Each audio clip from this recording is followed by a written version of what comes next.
Welcome to Double Barrel Non-Duality for June.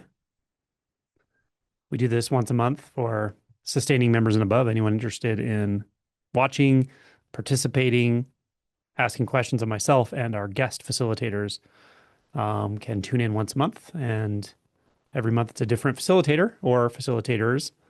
And this month it is Bob and Nina. Hi, Bob and Nina. Hello. Hello. Welcome. I'm excited to have y'all. We're finally here. Yay. Very cool. The way that y'all ask questions is you put your hand up, um, and I will see you on the little screen here, and we'll give you a shout out, and then I will allow you to lower your hand. I'm sorry, not lower your hand. Turn off your mic, turn on your mic, excuse me. And when you turn on your mic, and throughout our question and answer, keep your mic on actually, because if you turn it off, then I have to go back and give you permission to turn it back on, and I'll forget. So you can just keep it on while you're talking with us. This is recorded, as you all know, and it will go out on publicly. Um, so let's get rolling. First person is Thomas. All right. 1 second here.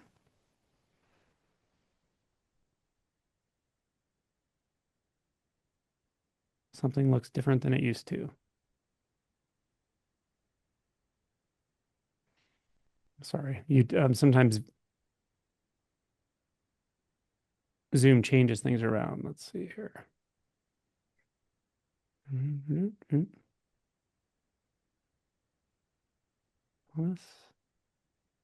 I'm trying to figure out how to ask to you to oh, yeah, there we go. There we Yeah, go. you found it.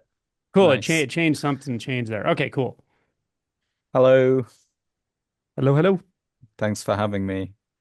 Hmm. Um, I was at the circling recently, and I've been to two circling sessions, I guess now, last year and this year. And both times I've tried to bring up something that I couldn't contact in the circle, which is to do with a fear of helplessness, fear of uh to me, it feels like the most primal fear, and it's something I've uh, been avoiding for since childhood. I've got memories of being 8, 9, a lot from when I was 10 and onwards. Um, and I would really like to, I'd like to incorporate that and um, get rid of the chronic pattern of avoidance and resistance. And I think circling is a great way of doing that with kind of unwanted emotional energies or things that are blocked or avoided habitually. And I feel like I can't, well, my experience coming home from the circling the other week uh, seemed to point to it being that I might be able to have something like that with it, might be able to process it in that way, but not around people who I feel safe with because I've learned and kind of developed some kind of relationship with being around other people, feeling like safe with other people that I trust. That means my body just can't get into that state. But as I was on the train coming back into London, I felt it coming up, and I walked through the city fighting against this imagined threat or this kind of energetic sense that there could be a feeling of threat or a feeling of uh I don't know how to describe it, but um because of the circling, I found it really difficult to dissociate from it, but all I wanted to do was dissociate from it. So I was like putting podcasts on, trying to distract into that, listening to music. It wasn't really working, but also I wasn't uh non-separate from the feeling. I wasn't contacting the fear. I wasn't embodying and feeling it because that feels so risky. It feels so risky on like the foundational level. And I'd like help or um, some advice on how would you approach that? How do you approach solving that when it feels like I don't know how to rely on myself to decide or orient in the way that I would need to close that gap when it feels like it's close. Because as soon as it feels like it's close, every part of me wants to get away from it. Every part of me, um, it just like overrides any plan or theory or intention to feel this, be transformed by this. My body doesn't want to cooperate with that. Um, All yeah. right. Well, Bob and Nina, Bob and or Nina, do you have anything you want to start with? Do you want to go? I have, if you don't. Yeah, go. Mhm. Well, when you were in the circling, did you feel into that helplessness and the feeling of threats being there? I tried to, and this thing that I'm talking about, uh, I wasn't able to contact that. I could contact some other things, um, and process some other things, but that is like, uh, I think I need to feel unsafe or like I could be unsafe, at a in an existential way for me to be able to feel that, and it just doesn't compute with the circling because it's with people I trust. It's kind of deliberately and intentionally set up as a container of safety. To me, it seems that being in a place where I trust everyone is where I would be most, speaking of my own experience, Hmm. be most able to feel that feeling of monitoring for threats or that feeling of being helpless. Because then, I don't know, it's like if I were around people I didn't trust, I think I would put up my guard or I might get away from them. Hmm. Uh, so when this whatever showed up in the circling, I would think that that's what you probably needed in that moment, Yeah, definitely. circling to give you what's needed now. And so whatever Hmm. be needed is it shows up when it shows up. Hmm. I have a question. So, because I'm trying to understand, are you saying that when you're in the safety of the circle, you don't Hmm. feel fear because you're not around people you don't trust? It's it's more like so I can feel this if I'm by myself in the middle of Right, nowhere. I can right, feel this if I'm driving on a motorway late at night. I can feel this if I'm in a busy city center that I'm not familiar with, um, without, by myself, without friends or family nearby. So yeah, it's more like when I'm with people I do trust, I can't feel right. So, first of all, I don't think there's anything wrong with that. it. I Maybe mean, not. that's totally sensible, and maybe that's just where you are. But what I was going to say is that when you're alone and you're feeling that threat, Hmm. um, what would happen if you went into that when you're not in a safe place? I mean, I what would don't I don't know how to do that because it feels so high stakes in the moment. It's like it's like it just feels like gravity or like it's like a law, a fundamental kind and, of, yeah. and is it possible that that's just a thought? It is. That's what I hope is the case. Yeah. You're doubting it? I hope it's a thought or a belief. Um, it feels so compelling, and I can try and think things to the contrary, but what was so obvious to me was like I feel that pulling back from my experience. And because I was freshly open from the circling, it was really difficult to pull back from.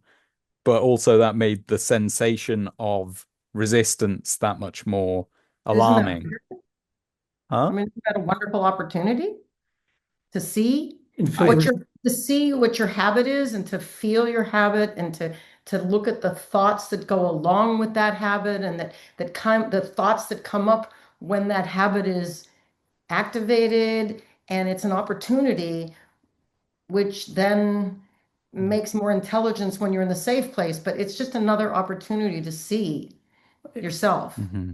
I would add that there's nothing wrong with the resistance. If the resistance, Mm. what's there, feel that.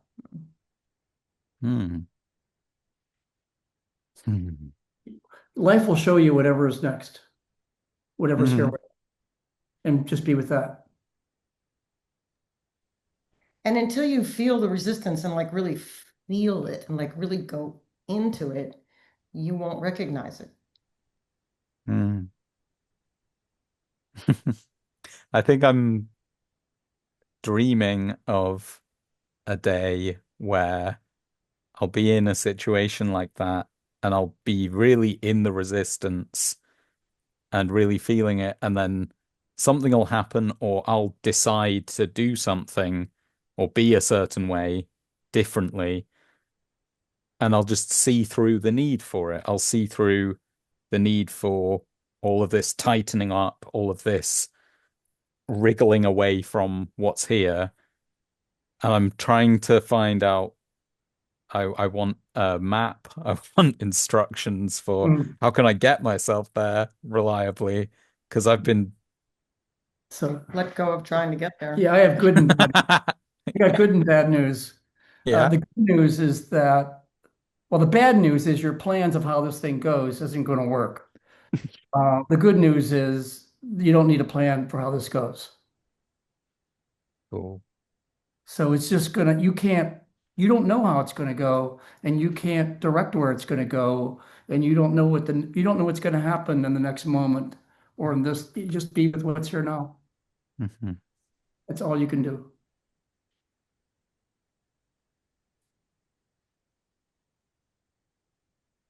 Thomas, I have a couple things that everything Bob and Nina said, I agree with. I resonate with that Mhm. answer, those answers. I thought it was pretty remarkable that you actually could see your own conditioning that clearly to see when you're in a safe space, there's something you're not actually able to access because it's almost like a little bit of a stultification wound. Like you don't fully trust yourself. So if you're around other people that you do trust, you don't have to worry about fully trusting yourself. So when you're Mhm. alone, that's when the rubber meets the road, at least in this Mhm. context.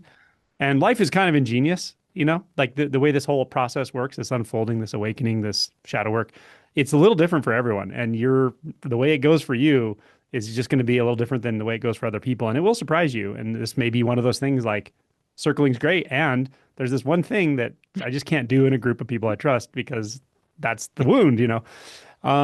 With all that said, it is possible if you were to bring this up in circling, we can probably construct something that would actually trigger it for you that has to do with being Okay. alone and being ostracized from a group and like whatever.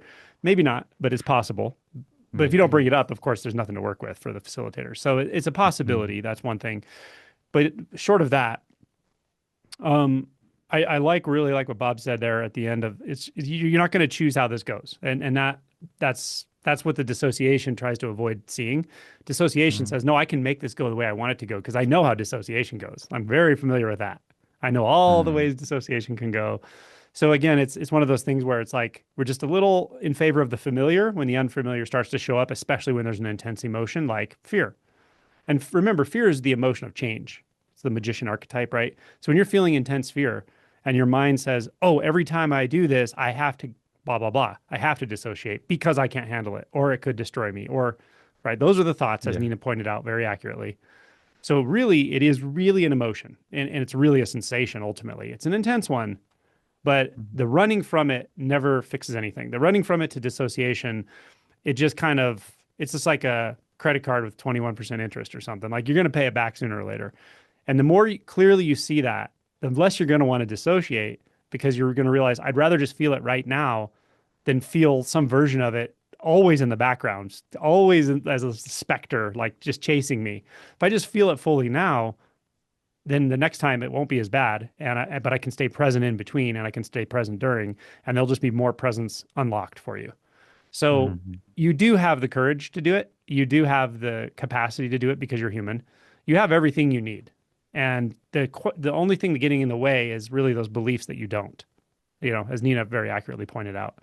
So in those moments where it's intense, just question the belief that says, I can't handle this. Because the truth of it is, in that moment, you are handling it. You're feeling it. Dissociation Mm. doesn't make you not feel. It just somehow Yeah. divides consciousness in this weird way where It's you can so feel like you're not stupid. feeling it. It's very strange. So you really have to just keep doing that cost benefit analysis. Like, is dissociation actually doing anything here?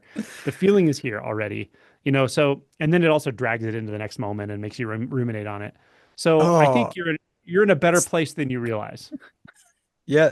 You saying that, I feel like when I was in the city, I could feel that this dissociation was making it worse.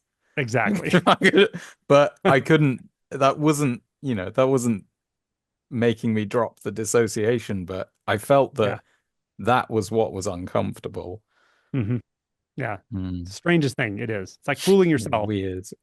But you're also very sharp, like you're a sharp guy. And yeah, you can still fool yourself because dissociation is distorting in nature. It's like it's house of mirrors, right? So I think Hmm. you're more dialed in maybe than you realize. And maybe if you could actually, when you're feeling calm, just tell yourself, okay, I'm actually looking forward to the next time that happens because it's an opportunity. Just like Bob and Nina said, it is an opportunity. It's going to be intense, but it's an opportunity to challenge myself. Can I feel something that intense? And Hmm. question the thoughts that go, oh my God, the world's going to end, or I'm going to not handle this, or, whatever. Whatever the thoughts say, those are thoughts. Can I Hmm. just feel this for 1 second? Can I feel this for 5 seconds? Can I feel this until it actually starts to go? And that's when you're going to turn the corner. You turn the corner when you very consciously stay with the experience long enough to realize it does go away on its own. Dissociation doesn't make it go away, it goes away on its own. But as long as you're dissociating, the mind will somehow find a way to take credit for it. I saved you. No, you Yeah. didn't. It just came and went because everything comes and goes. So, does that make Hmm. sense? Yeah. Right Yeah. on, my Thank brother. you. Thanks, all Hmm. three of you. Hmm. You're welcome. Good to see you. You too. Bye bye. Bye. All right. We're going to go to the bottom. We're going to go to Lou. Hi, Angela. Hello, hello. Hello. So, it's so weird. I went to unclick myself just before you said my name. Like I knew you were going to do that. But Too late. No. You still no, have something? and yet in my mind I was thinking, no, he's not going to ask you. Don't know why you're talking about. You just anyway, weird. Um, I'll see if I can articulate this question. See if it'll formulate. Um, I I feel like every time I've talked to you, I've tried to, or I've spoken about this in some version or form. So I'm kind of on that sixth, seventh, eighth feather, and so I guess I have questions around that. I'd be lying if I said I've been following those, I've had a look at Kevin's stuff. I haven't exactly followed his way of doing it because I don't know, for some reason it gets me in my head and it just feels way too heady.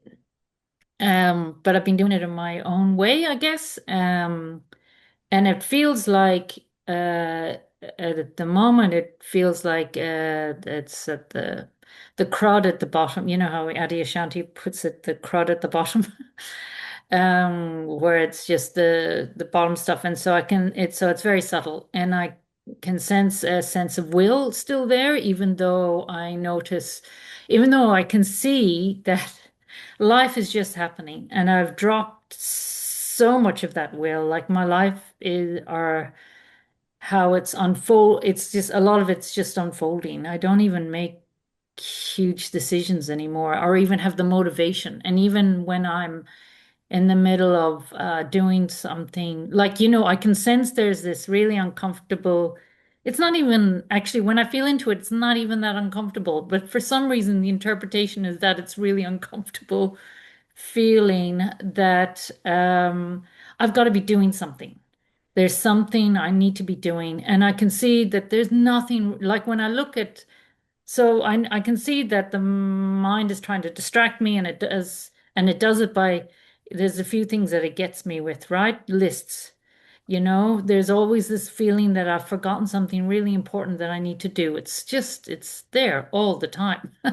And and then I'll go through the lists, like what is it that I need to do? Do I need to do that? Well, there's a few things that need to be done, but does it need to be done right now? No, it doesn't. And I know that it will happen in its own way, because it always does. And even when the voice will be telling me, like, you've got to do this now, because if you don't do it now, then it might become a problem later. I can't find the motivation to do it. And I know that that's okay, because when it needs to be done, it gets done. So I can see that. And yet that sense of will is still there. And I'm just, so there's that. And then I'm also trying to, when I'm meditating, I'm doing that wide, the wide aperture and looking out into the visual field, but that it doesn't seem to be breaking that sense of a subject object Hmm. still is there, even though, I can see that things aren't, they're not as solid as they are, and there's change, the visual field is changing and it goes in and out of focus, and even colors change and all of that sort of stuff. And I can see that. So I guess, and so then I'm also thinking of that, that eighth feather of of dropping that sense of self. And I feel that's, for want of a better word, very strong, like that sense of, I can feel that that's there. And it's that sense of will is not allowing that to drop. And it feels like I can't drop the sixth and seventh feather until that eighth one drops of that sense of I, but I could be completely wrong, but there's a knowing there that what's really holding on is that sense of will, that's forming this sense of I and me and this out here in this world. Hmm. Any comments? Okay. Well, I'm going to go see if the Slapniks want to say anything first. I'd like to speak to that. So I have a question for you. Um, and I can't see her anymore, so she needs Oh, to answer. hello. Okay. So, Lou, is your sense of worth attached to what you get done? Not really. I don't know. I'm not that interested in me, if that makes any sense anymore, the story of me or that. So I don't, I'm sure there's possibly a subtle sense of self-worth around that, but I don't, yeah, it's not, it certainly isn't. Because there's something about the doing that's related to the will. Is that Yeah. true?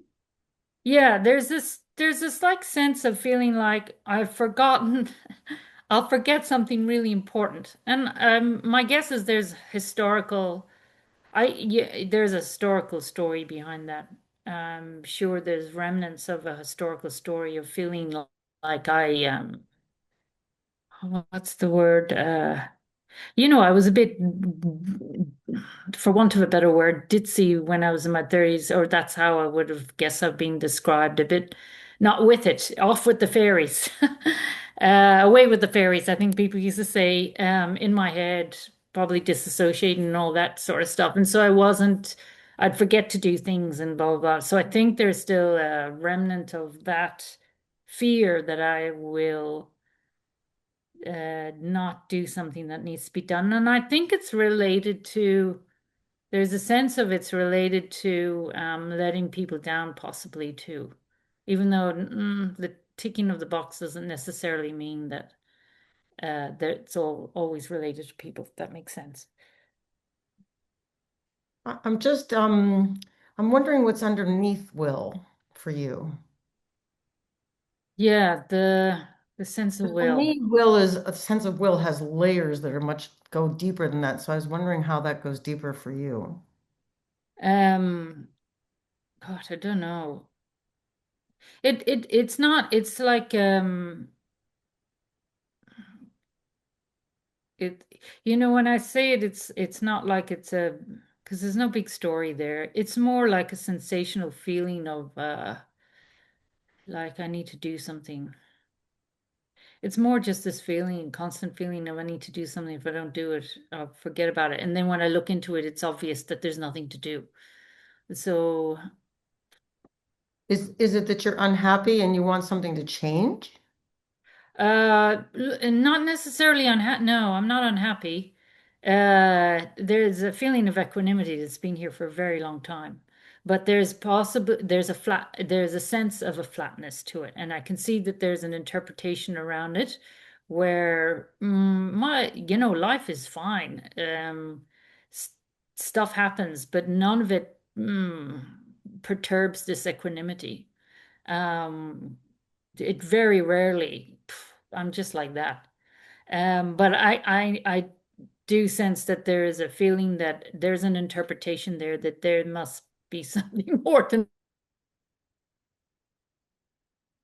it's just this, okayness all the time. Like there's never been that bliss, or I don't understand what people are talking about when they're talking about bliss. There's nothing wrong. Like, it's just Okay, all okay. It's all good. so I'll just Like, speak for myself. Will has always been one of my huge motivators in my life. And I've always thought that I was changing things by asserting my will. And that was how I broke through to get through what was hard. I don't know if that's the way it works for you. And what I've found is that um, in this process of letting go and letting all these threads drop, that there's almost no will anymore to do anything. But then when I really just get quiet, it the action arises, but it doesn't come by pushing and by will. See, to me, will is pushing and pushing through. I don't know if that's true for you. No, there's no, I think of what I was saying there too is there's no motivation. There's like a subtle sense of it. So there's no motivation to do stuff sometimes. Like there'll be this thought that goes, you need to do this.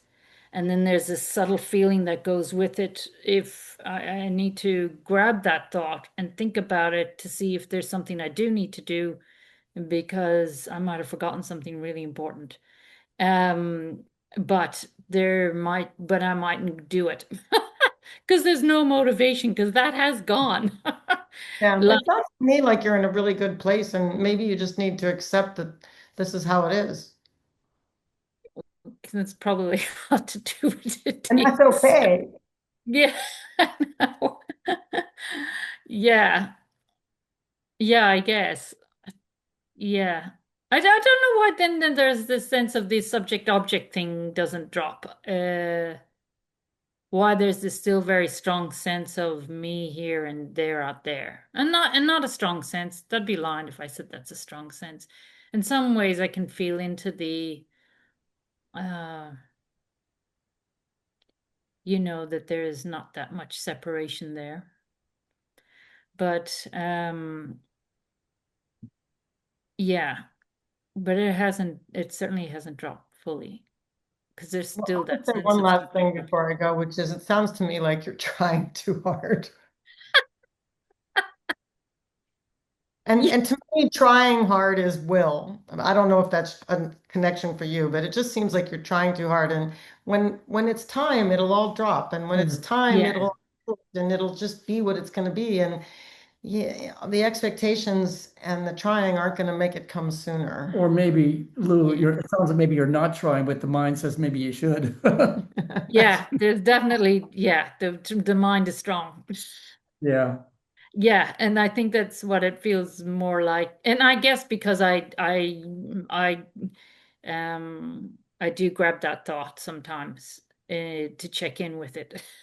And I guess and that part of that is to check in if there's actually anything in that. And I guess part of that in a way is like seeing that when I do check in, actually there's nothing really there and I know it's just kind of this, it's like a dance that goes around, and then I see there's nothing really to do, and anyway it won't get done until it wants to get done, so what's the point? Welcome to our world.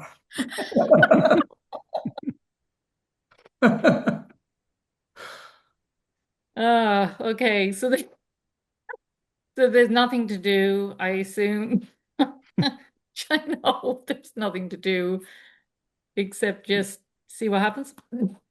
Lou, I would suggest cultivating a little more receptivity and less doership. Okay. Specifically when you're talking about the visual experience, just let the receptivity take care of it. So yeah, so that's a good, Almost like let it swim into you instead of you going out to it and trying to discern something.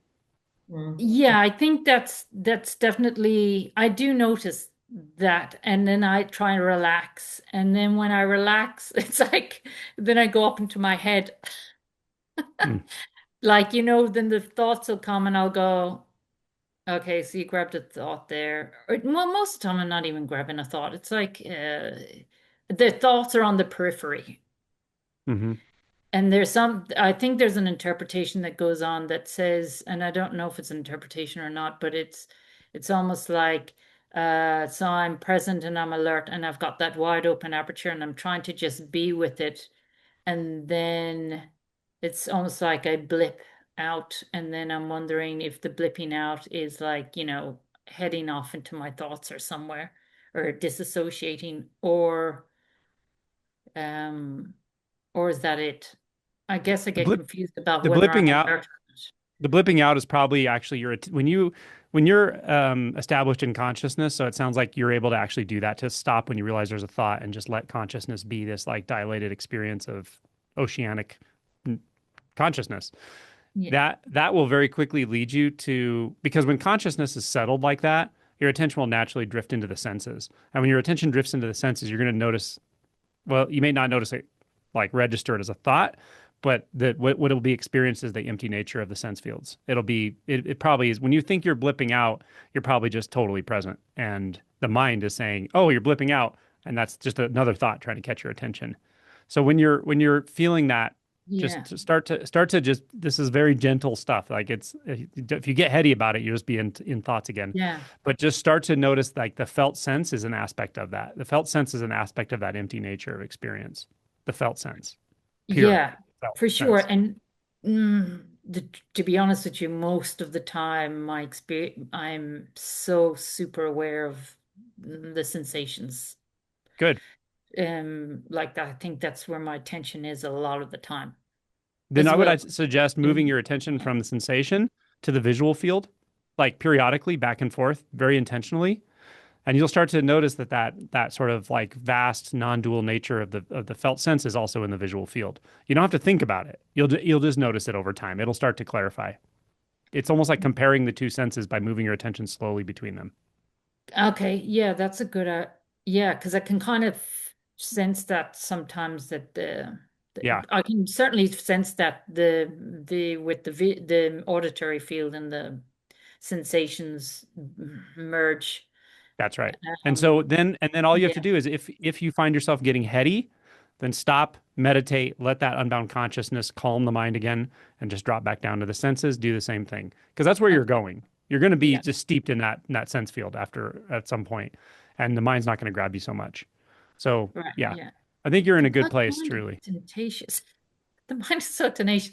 Hmm. I guess too, there's an interpretation, because when you talk about the consciousness, and I go, that must be what it is. But there's a doubt here that this is what is being experienced. Um, this unbound consciousness, like I can, and then I just have to remind myself it's just normal, right? The It's doubt, the just doubt is made out of sensations. unbound consciousness. Yeah. Yeah, like it's just everything, right? It's just Yeah. all of it. Yeah. So why does Anything that could ever be perceived, thought about, imagined, any form of any thought felt ever, it's all see consciousness. it is all, yeah, that's right. Mhm. So why is there always this? Yeah. I think It's doubts that catch people's attention. Doubt yeah, just catches people's attention because it's if I were to personify it, although it's not, it doesn't have this kind of intention or volition. It's kind of it's taking advantage of the fact that you're sincere. If you're sincere, then doubt is going to get your attention. yeah, and I think so. There's a part of me that still feels like I need to listen to the doubts just in case. Yeah. So orient toward the doubt in a different way. Yeah, Don't get like transfixed like, oh my God, there's a doubt and I need to like it's my yeah, parent and I have to do something about it. Rather just go, oh, a doubt. That's thought. Thought is consciousness. Perfect. Here I yeah, am. It's just yeah, consciousness. So yeah, orient okay, toward doubt instead of like having a little bit of fear of it, but like this like intense sort of sobriety around it. That's dissociation. That's that yeah, standing wave of dissociation around thought. So yeah, does that make sense? So instead, yeah, just orient directly toward it. Be like, bring on the doubt. Let's see where the next doubt thought is, because the yeah, next doubt thought is consciousness. Consciousness is unbound, and it's pure, and it's infinite and oceanic. And then that is the reflection of the senses. And now I'm already in the senses. right, yeah. Well, maybe if I just say to myself, bring it on. Yeah, orient toward Whatever, it's everything. all good. It's all good. Then it's All good. fine. Orient toward everything. Thanks, everyone. Appreciate it. Good to see you. All right. We're gonna go right to the middle here. That brings us to probably Molly. Let's see.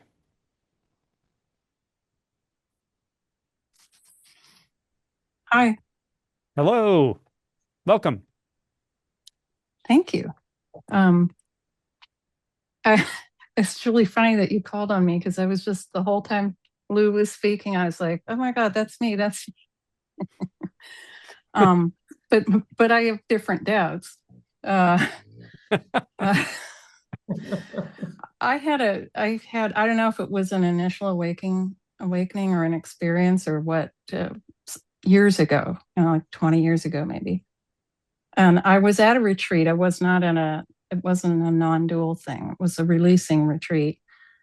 And it was just like an accidental thing. Somebody asked me a question that was just like a self-inquiry thing. And in that moment, it was like something went zzz,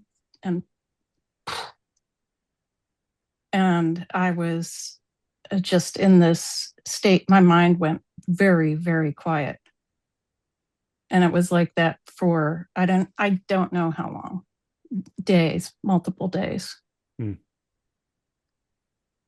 And I remember it was incredible, but I remember thinking, oh, I can't stay like this because I have to go home and I've got little kids, and it kind of, the mind started to come back online, and I don't even know when that happened. It was really obvious when it started, but it was, just kind of, Yep. But at this point, I decided to start actively working on awakening about a year ago.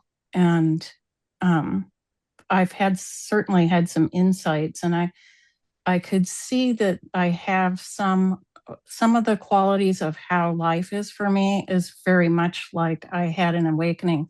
But there's also a lot of identification with thoughts. In fact, I kept thinking, oh, I have to declutter these rooms. But I didn't want to because I didn't, it just felt very heavy. And I suddenly realized, oh, it's not the rooms that are the problem. It's the not wanting to feel the heaviness, that that had to do with, stuff in my childhood and things like that. So I am signed up for the online retreat and for the UK retreat. So I'm going into high gear, I guess, but the mind is now reacting like just sometimes I start to get a headache, and I never get headaches, but it's just like my head is too full of stuff. That's a thought, obviously. But I just don't know what to do with it. It's creating a ton of doubt. And I guess, I don't know, maybe that's a good sign. Hmm. Yeah. Oh, so have you been to retreats before, or is this new for you? I Or have never been to a non-dual retreat. I went to a bunch of these releasing retreats years ago. Gotcha. I Sedona think you'll love it. method. I think you'll I'm really enjoy sure it. I will. Yeah, Yeah. that'd be my guess based on what you've said so far. Yeah. But yeah, who knows? Like your system could be having some anticipatory fear or hesitation. I mean, it is what it is. The thing that's coming to me is something much more somatic. Like if you're feeling energy building in the head, try some movement practices. Try some qigong, some yoga, Okay. intuitive movement, dance. You can even really just do the. I don't know if you've heard of the golden. What's it called? The golden butter or something like that, where like you just let that energy move very slowly down the top of your head, down the back of your head, down your spine, like a golden liquid, like a syrup, something very, very, very, very slow and just Yeah. you actually can visualize it or just start to feel it down and it strangely works and it can start to help that Okay. energy guide itself downward in your body. Oh my God, who's your little doggy? Oh, Is yeah. this That's Skittles. is Skittles a Frenchie? No, she's a very fat little Boston.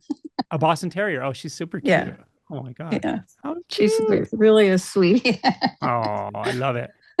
Yeah, she'll show you how to do the energy work. I love it.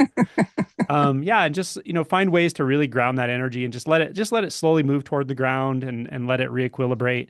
And it will take care of itself, but it doesn't at all stand out to me as like a sign you shouldn't go to retreat or there's a problem, some big problem. Yeah. It's just energy reorganizing, and you probably are anticipating that there may be some significant insights at retreat, but I think you're probably going to find it very enjoyable. You'll find it very Yeah. meditatively like Yeah. And peaceful. I'm actually not worried about that. I'm just like, Mhm. I don't know if there's something that I can, some sort of, I don't know, technique I can do.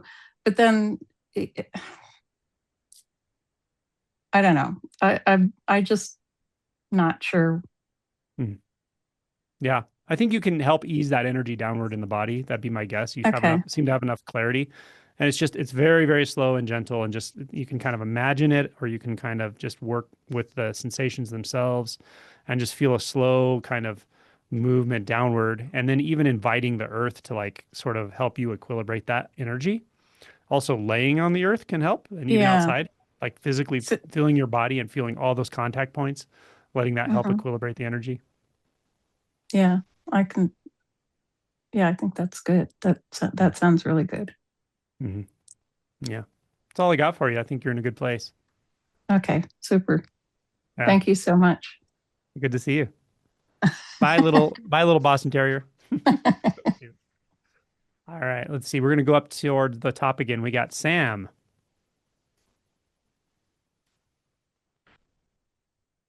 Hey, My man. hello, hello. Good to see Hello. you. Good to see you. And hi, Nina and Bob. Um,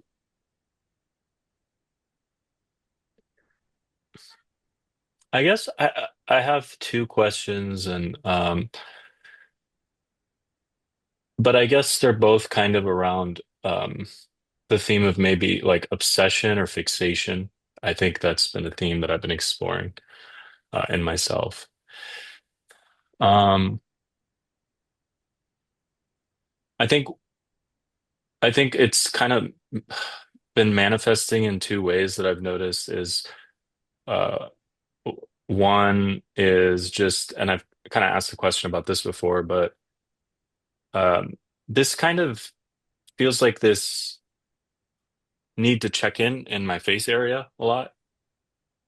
And um, I've actually investigated it more gently since my reactivity's kind of calmed down.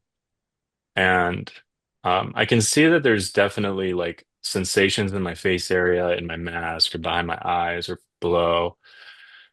Um, but for the longest time, it was really hard to like discern between the sensations and the thoughts because it was just like it was like really fast back and forth switching. And now I can, at least I think I have a good gauge on like, okay, this is a pressure, this is a physical sensation, and then it going to the thought, and then that sense of Sam or sense of self that's seems to like be very uniquely coded in my face area. And also the sense of the direction of being in my face area, though that thought is really slippery and strange. But the sensation's like more reliable, I guess. And then there's another thing too, that it's just I guess it's the habit or the energetic habit of needing to check in there too. So it feels like this like obsessive habit. Of course, I'm calling it that with a thought, but it does check in, and I don't really know. And then there's this sense of wanting to just be doing this right, and I know I can't. So I don't know. I just kind of was hoping that the mud would be cleared a little bit with me just kind of you know, talking about that a little bit. Uh um and then the other thing is like I had a kind of a another form of obsession was like I kind of had a little bit of like a heartbreak recently with someone I was dating, I liked, and it didn't work out. Um and then I would just notice like, man, it's just like I'd be like washing the dishes or doing something, and then it would just be like this pang of pain in my consciousness. And it's like, well, I'm not gonna push or pull on it, but it really fucking hurts and it's really annoying. And it's like when I'm engaged in something, and then I know that I can't really turn towards it in consciousness because that's just creating another thought in a way. And I can't really do anything about it. And even putting the attention in my body wouldn't be helpful in that moment because it's like it's already gone. It's like someone comes, punches me in the face, and completely disappears. And it just happened over and over again. Um, but what I really noticed is I couldn't really fix that problem. But what I really noticed is how obsessive I am through that process of like really wanting to figure out like where is this coming from? Where am I? Where am I being hit? And um and eventually it really led to a lot of shadow stuff after a few weeks. But now the thing I'm noticing is how I do that, and just these it feels like maybe I'm doing that in more mundane ways of like where is this sense of self? Where is this sense of separation? And believing it has to do with this sensation in my face when I'm pretty sure that's not really the case. Um, but yeah, those are just my rantings. If anyone has any thoughts on that. Sure. Hey, Bob and Nina, what you got? No, you know. I do have the face sensations. So you Yeah. can feel sensation in your face. So Sam, could you say something so I can see you? Yeah, yeah, yeah. So sitting here right now, can you feel sensation in other parts of your body? Can you feel sensation in your chest? Um, yeah, different areas that right now my stomach mostly is, I guess my attention would go there. Can you feel sensation in your right foot? Yeah. So do you see how that association of the sensation in your face as being self? I mean, who's to say that the sensation in your chest or your foot isn't identified with your being yourself? It's kind of Yeah, yeah. That's I had that thought experiment yesterday. I was like, that's interesting. so, I mean, That's where the obsession thing comes in, though. I hate to say it this way. I hate everything being so simplistic, but this session thing is just this thought that keeps coming back that we keep believing, and then it comes Yeah. back and we believe it, and then it comes back and then we believe it. It's Yeah, this yeah, loop of a thought believing itself. yeah, yeah, I know. You knew that. I knew you knew that. I do know that. But I got to bitch about something, or there'd be no point. Exactly. Well, the question is, how long do you want to keep having the circle of thoughts? And if they are enjoyable, I get it. The circle. They get embellished and the circles get bigger and smaller. And someday you'll decide you're tired of it and you'll just It can even get dramatic. let it go. Yeah. And maybe you will, maybe you won't. But just to watch it as a pattern, and then to watch how that pattern like you said, ripples through mundane times and places, because I find that that's what happens with those circles is they aren't just that one. They kind of have these other, they show up in these other places. It's like the whirling dervishes all around. Yeah. Yeah. You know that cartoon where that there's like a funnel of somebody who's going like a whirling dervish and there's dust all around. Yeah. It's like thoughts, those thoughts are mundane and they show up in all these mundane places doing the same circle dance. Yeah. It's fun to watch. Yeah, there's um something like fetishy about or like itchy, like you just kind of it's like there's a kind of pleasure in it too of like that's the other thing is like the sensations in my face, even if I'm not paying attention to thought, there. I mean, I guess okay, this is another thought, but it's like there is this preference of my face. It's like that pressure. It's like some reason. It's like I want to stay there. I just want to scratch it or something, and it's yeah. But I know that I don't know. I think maybe it's not good to do that because I've noticed that as a theme. I've had Angela pointed out in Alma that I like this was a thing with more overt thoughts of like chasing thoughts and wanting to like get in contact with them. And I like the term itch or scratch, but it feels like now that that's kind of died down in the more gross overt ways, it's like now it's like, oh, the sensation is what I want to do the thing with. Um, but yeah, so it's just I guess it's just the propensity, like you said, manifesting in a different way now. Sam, Sam, you do go this ahead, stuff all Bob. the time, I think, and you know the difference between a thought and unbound consciousness, and you know the difference between a thought and sensation. Yeah, I think so. Yeah. So the thoughts, I mean, one time Angelo said, and it really rang true for me, was he said, make a study of your thoughts, make a study of your mind. And he said, when a thought arises, see if you could see the beginning of a thought and the end of that thought and find out where another thought starts and see if you can see the gap between where one thought ends and another thought begins. And then it starts to looking at thoughts as something that's like, what is a thought made of versus what's the content of the thought? So get like Yeah. really interesting thoughts from a what are they structured as, not what are they saying. You can disregard what they're saying and just look at what they are as a thing, if that makes any sense. Yeah. So I think I've been doing that. A lot of my thoughts seem like very much like early thoughts now. Like when I'm doing that, when I'm resting on them, that's like the thoughts of a 4-year-old or something, I think. But yeah. But there's still, even when I'm resting on unbound consciousness, everything's peaceful and still. It's like the peaceful and stillness, and then it's the pressure in my face. And then there's some thought that I guess catches my attention. It's like, well, I don't really like that there's the pressure in your face and this piece. Like, it's like there's a problem here. And then I latch onto it. Um, yeah, just that dissatisfaction, itchy thing. Yeah. so remember Sam, Angelo's video about the clown car, you know, the train, the thought train and the clown car? yeah. Yeah, I think so. Yeah. I'll let you take over, Angelo. I only had a couple things to say, and it was based on your first monologue or when you gave the question stem. One was you said, I know I can't do it right. You're like, I know I can't do it right. But you also can't do it wrong. So like you can't do it right because those are both thoughts. Like I'm doing it right, I'm doing it wrong.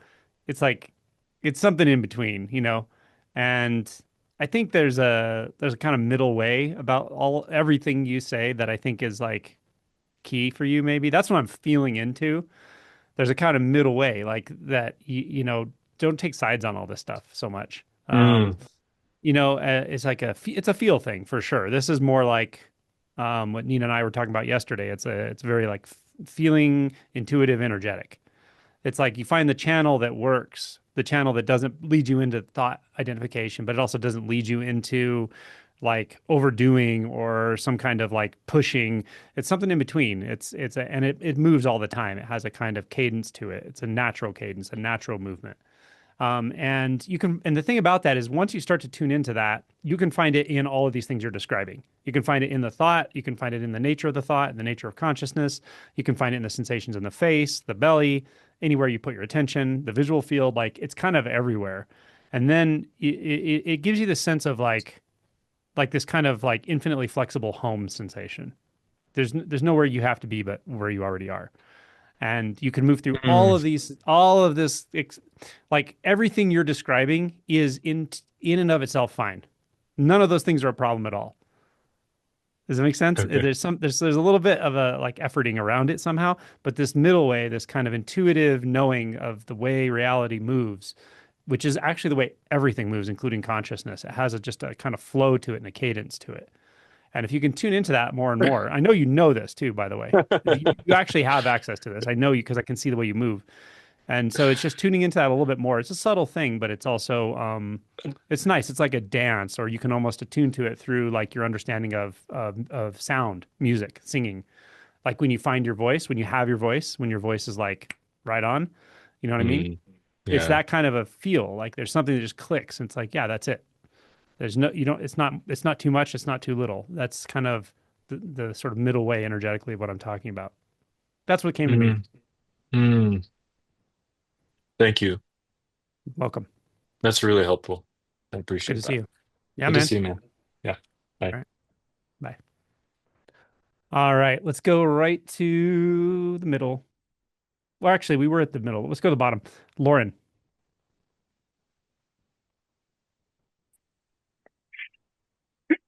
Hello. Hello, Can Lauren. you, I guess that answers, can you hear me? Yeah, And my I can my hear you. computer my computer totally wigged out a few minutes ago, so hopefully that won't happen again while we're talking. Um,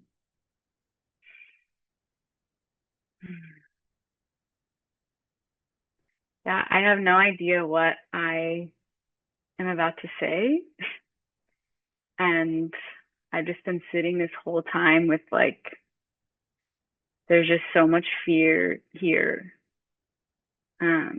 because of that. Just fear of like not knowing what's going to be next, or the fear of not being prepared, the discomfort of that. And can you stay with the sensation of it? Just really feeling it? Yeah, it's very, very intense. hmm Mm, Yeah. You're not running from it. That's good. You're feeling it. mm-mm. hmm Yeah, I was just feeling it this whole time while everyone's been talking. And yeah, I guess noticing it's hard, like it's almost, it's such an intense, like visceral experience. It's hard to be present with what other people are saying hmm while I'm feeling it. And then there comes in this like fear thought sort of that's like, oh, if I keep feeling this, I'm not going to be able to hear what people are saying, or I'm Mm. not going to be able to be present with someone because I'm so like, I literally can't be present with anything but this feeling. And here's you're doing great. You're like right down in it, so that's good. Let's work with what you're saying. Is it okay that you can just stay with this right now and not have to attend to anybody else right now? Mm-hmm. Can you give yourself permission to do that? Yeah, totally. Perfect. Perfect. Perfect. Yeah. Yeah. There are times we have to attend to others, and there's times it's just not relevant. This is your experience. Yeah. Just feel it and just even bring in a little curiosity of like, there's fear here. It's intense. What else is here? Just without analysis, more like a total somatic exploration, willingness to just feel whatever's there.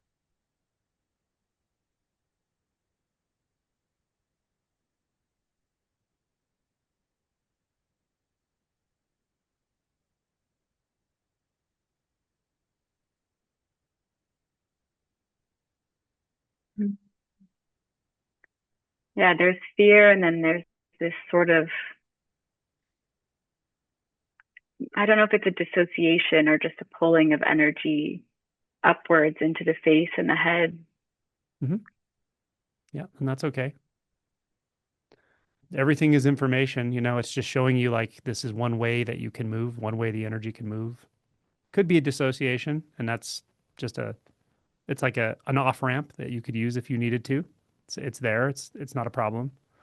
And sometimes it's helpful to just stay on the edge of it and just see like, oh, that's what it feels like before I kind of take off. And then seeing like, oh, I can stay, I can go. Either one's okay. Neither one's a problem.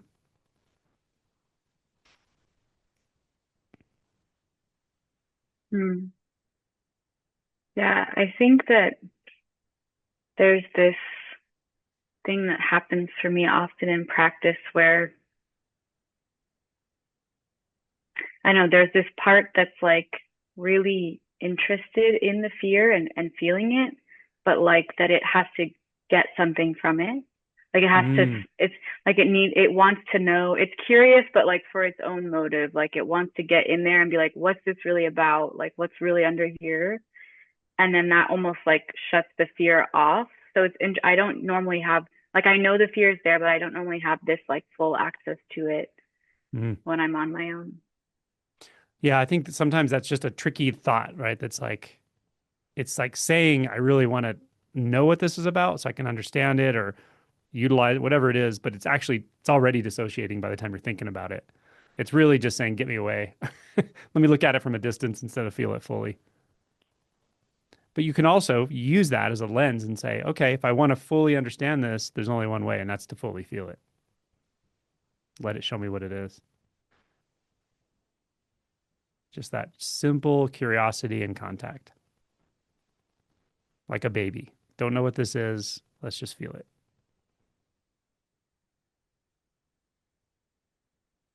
You clearly have the capacity to feel it.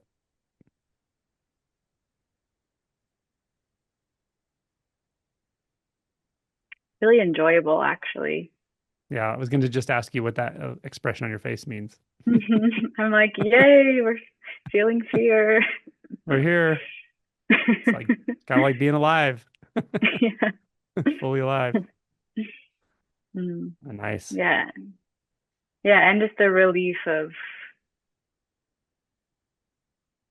this, okay, like this is it. Beautiful.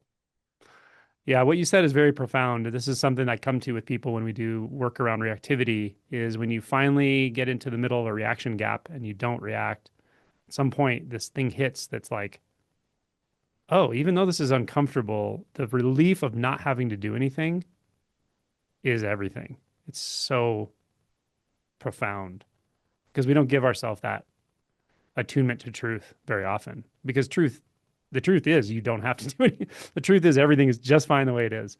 But when we don't give ourselves access to that, oh, it's so uncomfortable, right? Yeah. Beautiful. Nice work. I don't think there's much to do. Stay with your experience. You're doing great. Yeah. Thank you. You're welcome. Yeah. It was a pleasure seeing you and enjoy your exploration. Thank you. You're welcome. All right. Let's see. We'll go now to we'll go up here to Judy.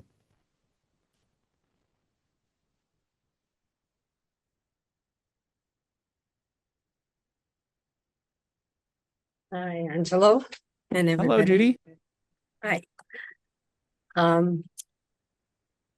A few years back, I was outside just sitting, looking at the beautiful night sky, and I closed my eyes for a second, and I was at the edge of the dark abyss, and it was terror, and I just pulled back, so afraid of it. But a while later, I thought to myself, if that ever happens again, I'm not going to pull back. So I just recently listened to your podcast, Prayer and Non-Duality, and I wrote down, it just resonated with me, and I wrote down the prayer or the intonation. You had said at the beginning, don't do this if you're not ready. And so I wrote it down, the words that you had said, like, I want to know the truth, show me the truth, even if I have to lose everything. So when I went to bed that night, I sat at the edge of my bed and I began to read this. And I put my hand on my heart and I could feel it totally. I went to sleep. Well, I had this dream. It was so terrifying, just unbelievable terror. And it woke me up. And I started to breathe, just breathe with it and allowed it. And it was just, oh. And all of a sudden, and this didn't appear to be a thought. It was like words came drifting through.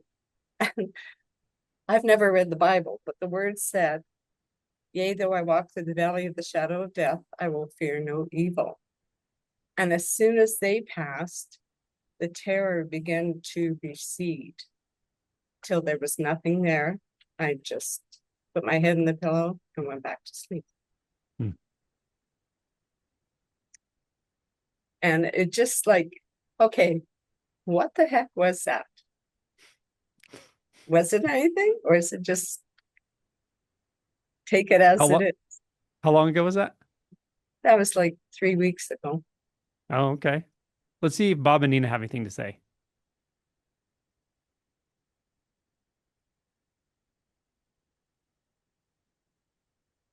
They may not. Okay. She's muted.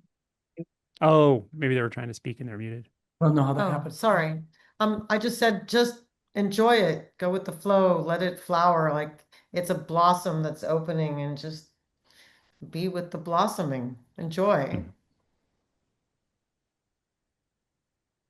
You know, just Go before ahead. that dream, I had another dream. I'd known this person for many years, and there was a soul connection. Just whenever I thought about this person, I would see them.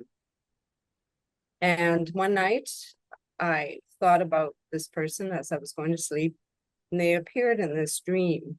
And the dream was so, the presence was so intimate. It was like nothing, it was just unbelievable. And again, I woke up and I could feel that whole presence in the room, this intimacy. And for whatever reason, I've never done this in my life. I got up, picked up my cell phone, put the person's name in, and their obituary came up. And I didn't know if they had passed. Like, these things sort of keep happening to me. Mm. I love how intuitive you are. There's a lot of like sort of primal intuition in all of this. Yeah. Keep following your intuition. Okay. Yeah. I mean, you've obviously gone through a couple of those like big fear barriers, so that's great. That means that you can get through it and see, oh, okay, that's an experience. It's a very intense experience, but it's an experience. It comes and goes. And remember that like that terror dream or that fearful moment, a way of looking at fear is that it's the gateway emotion for the magician archetype. It means massive transformation, and that's what those very intense fears ultimately are marking. And that's fine. You know, you're kind of on the other side of some of that, and just see what happens. Just stay open, keep that orientation to your own intuition, which you clearly have, and enjoy. You know, like Nina said, just enjoy this whole unfolding and the wonder and mystery of it all. Thank you so much. Yeah, thanks for sharing. That was very cool. Definitely. Yeah, thank you. All right. Well, head on down to Homer.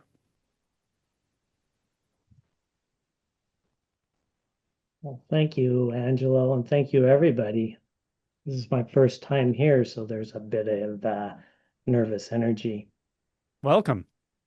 Thanks. I'm going to ask this, though. I've been noticing Jen I don't know if this is gonna make her uncomfortable, but there seems to be some energy running through her. I was wondering if I could defer my turn to her if she's okay with that. She says, "Go ahead." Okay. Jen has a lot of access to me anyway. So we, yeah, she's one of our founders. Yeah. Um, let's see. I raised my hand because of the talk with Lou. So, oh man, I don't know where to start. Um, I just love you and your practices. The sense gates just resonate with me. I mean, like right now, I'm sitting in this chair, and if I put my attention on the butt in the chair, I can't tell where the chair ends and the butt begins. I can't tell if there's a chair or a body there. There's Mm. just sensation, right? Hmm. If well, you have to Yeah. use that word. Sure. Um, and then you said something, I think, to Lou that you take this, or well, you've said it several times, it seems. You take that sensation where your attention is at, and then you kind of just expand it out, right? Because now there's the sensation of talking, there's the sensation of the chair, there's sensation of the hands moving here. There's the listening. There's the seeing. Oh yeah, you said take it out into the visual field. Mhm. And then, okay, so this is the question. Um, well, or is it a question? I don't know. Anyway, so now there's the whole field. I'll just use the word field for Hmm. all five sensations. Okay. Now now there's a difference between seeing and touching within this one field. I'm wondering how to reconcile that because really there is no boundary between seeing and touching, but there seems to be a difference. Hmm.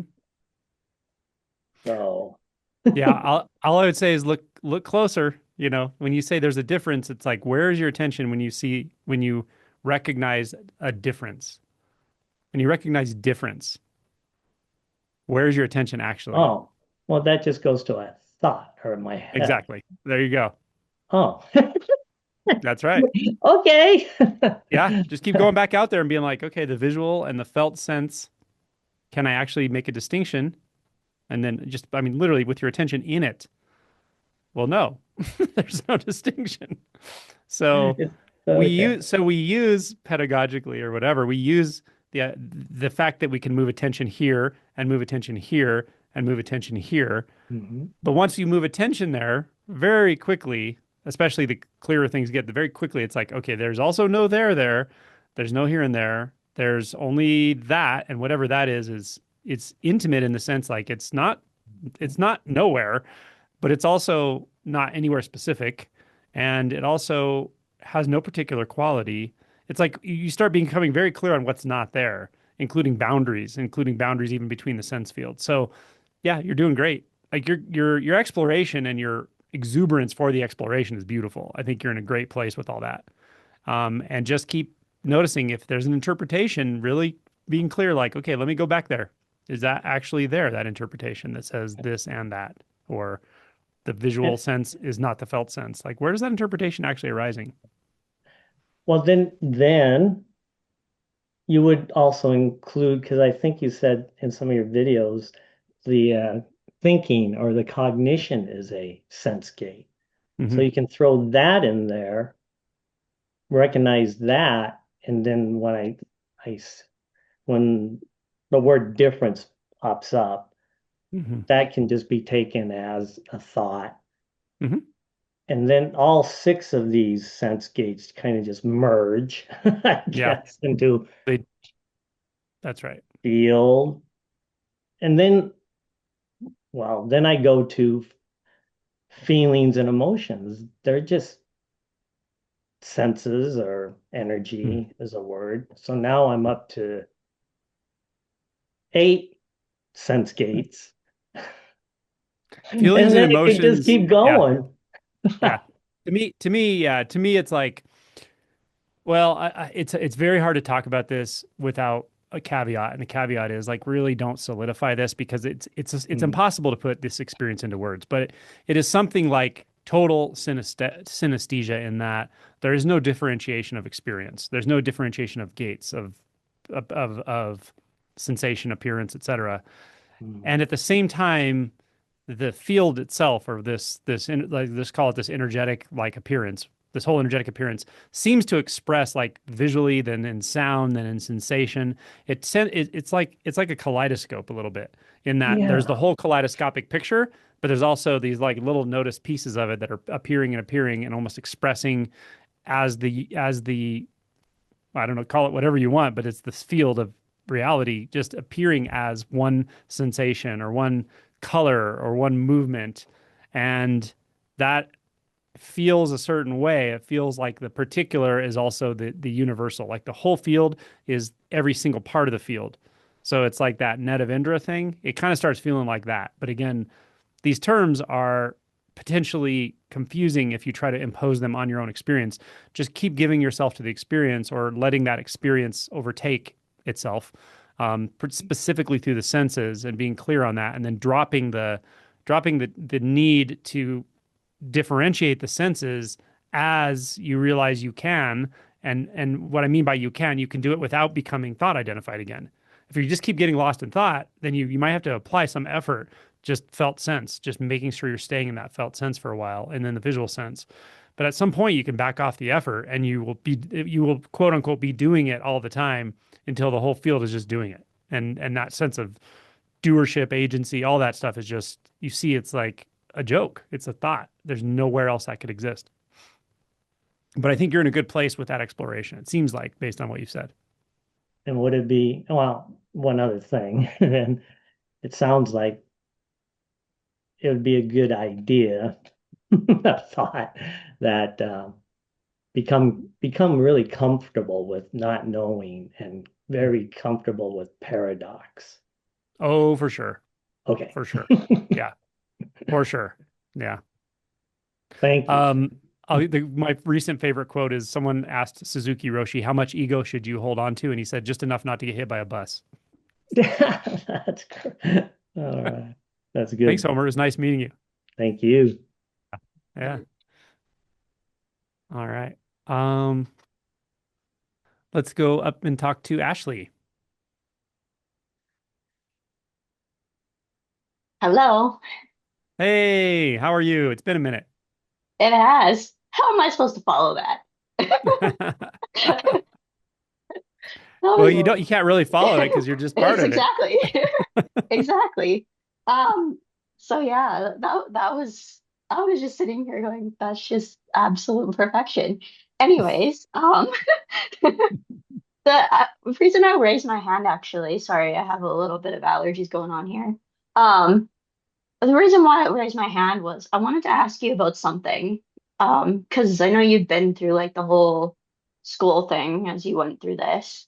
And the most beautiful part of my practicum is something I can't even really talk about with people because it's not something you can put into words. And that is the connection that I had with complete strangers. Mm, And mm, so I wanted to ask about kind of like everybody's experience with that, I guess, like just the ability for people to open up in ways that it's still kind of when it happens, it's just like, well, where did that come from? Like, you know mhm, what I mean? So I was just mhm. wondering your thoughts and experiences with that. Yeah. Nina and Bob, you want to I start? didn't hear the word she said. Your experience with Yes. what? The Um, connection. s- Connection with complete strangers, I guess, would be. Oh, okay. Yeah, I have that happen to me all the time. And it's like this wave of love that just like becomes this cloud almost that we're in together. I mean, it happens to me, so I don't know. Enjoy it. It's kind of delicious. It really is, honestly. Yeah. And it'll I happen agree. more and more. Yeah. Yeah. Same thing with me. I feel this sort of outflow of love. And then it doesn't matter what level someone can meet me on, even if they're in their head or having, you know, whatever going on, they're busy, they're not fully present. There's still some level I'm connecting and I can just feel it. I can feel this like kind of outflow of love. Um, and it varies in different environments. Like in a retreat environment, it's very profound. Like it's almost like just engulfing of everything, this feeling of love.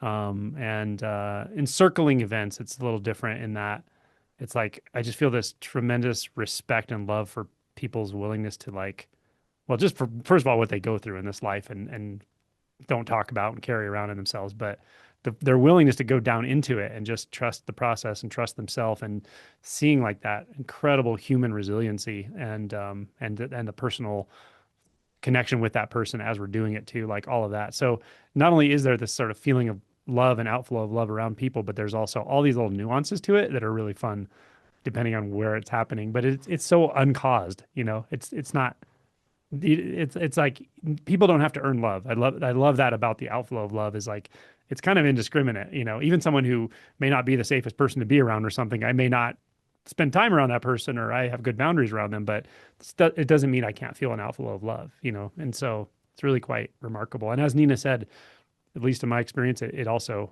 it expands. It tends to be more and more toward all kinds of things like bugs. Like I never noticed bugs when I was younger. Now I'll be like on the sidewalk on my hands and knees looking at a tiny, tiny bug crawling across the sidewalk sometimes. And I'll laugh and I'll be like, man, if somebody sees me doing this. But it's just things are so remarkable, you know. It's anyway, yeah. I feel it towards the birds, towards my flowers, towards the grass, towards the Hmm. tree. Not all the Yeah. time, but when I feel it, it's strong. Yeah. Same. How Yeah, about you, Bob? 100%.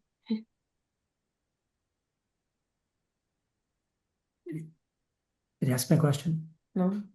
I just said how about you, Bob? Oh, I don't have anything to add. Okay. I'm just enjoying it. Thanks, Ashley. And congratulations, Thank by the you. way.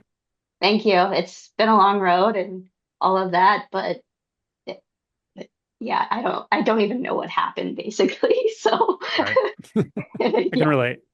yeah. All right. Thanks, Angelo. Yeah. Take care. Bye. All right. We'll go down to, okay. This name I'm not sure how to pronounce, but I'm going to try. It's Ionis, maybe? I might have got that wrong. Hey, yes, we're close enough. Ioannis. Ioannis.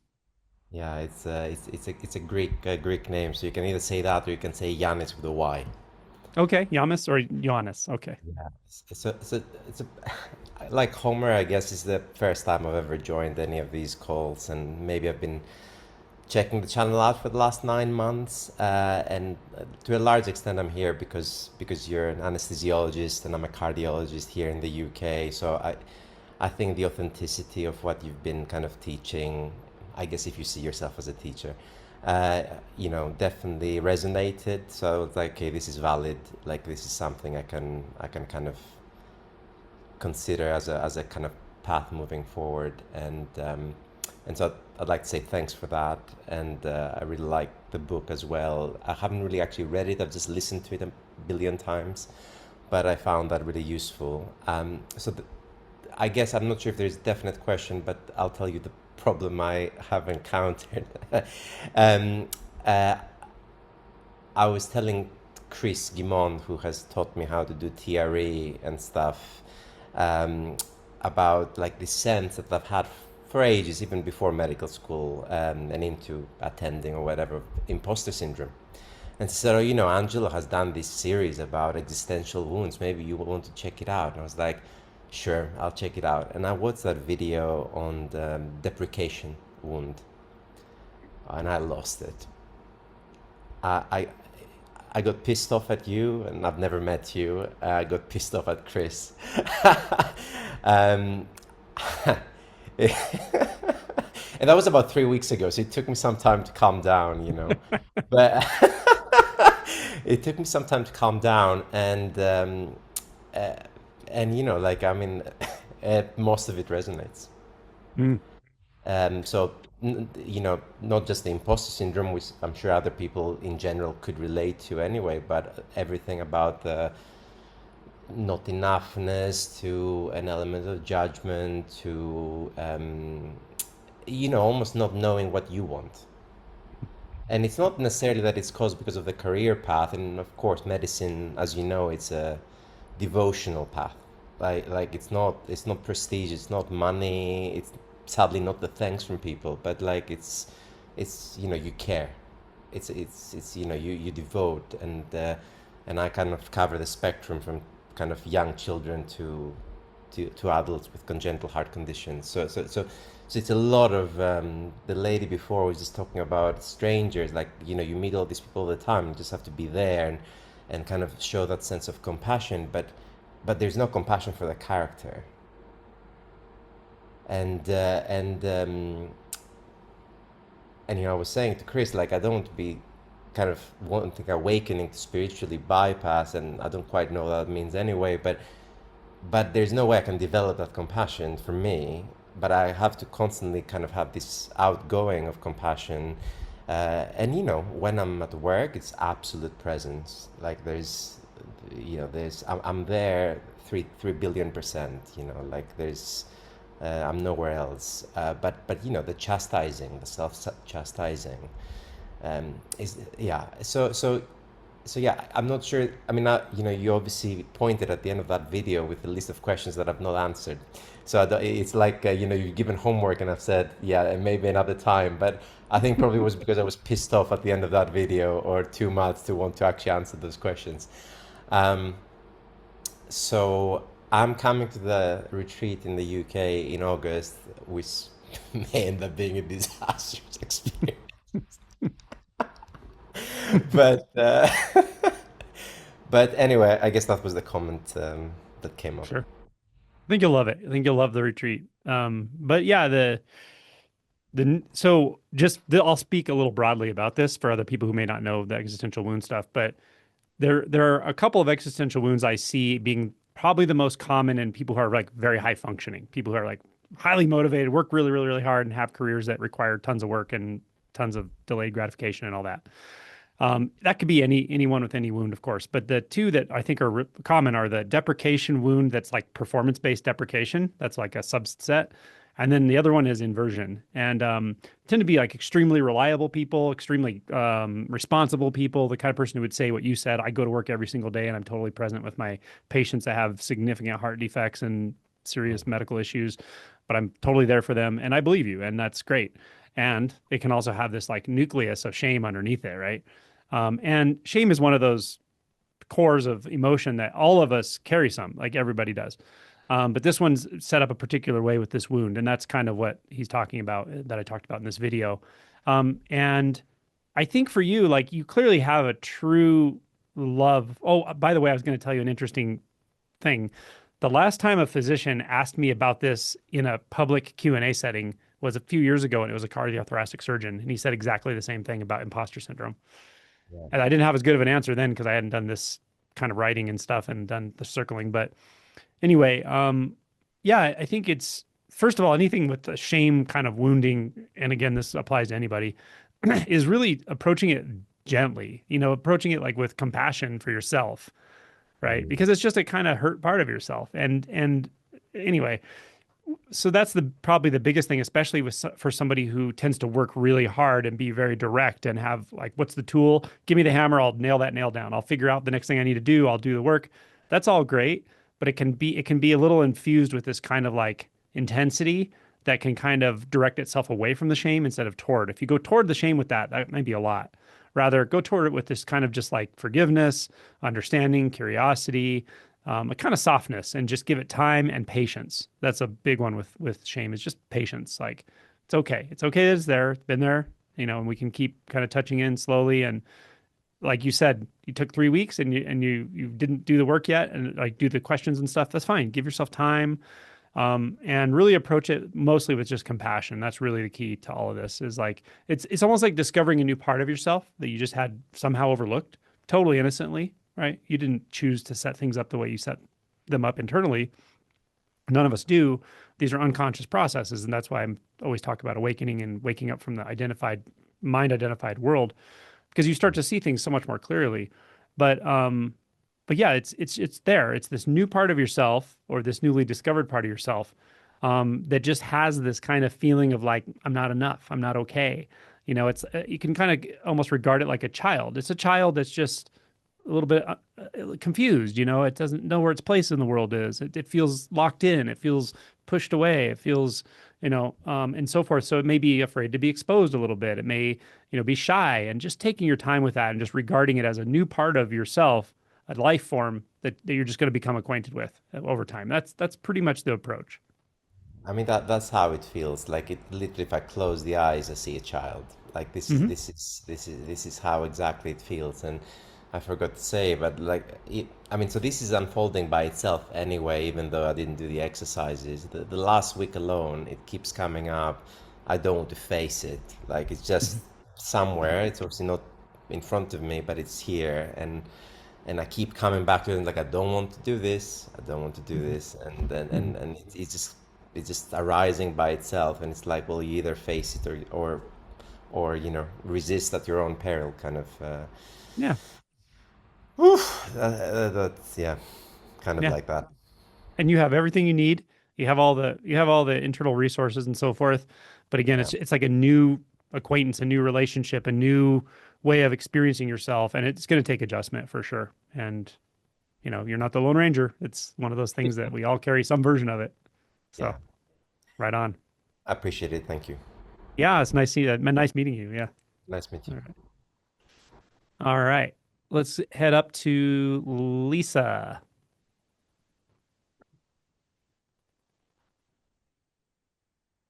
Hi, Angelo. Hi, Nina and Bob.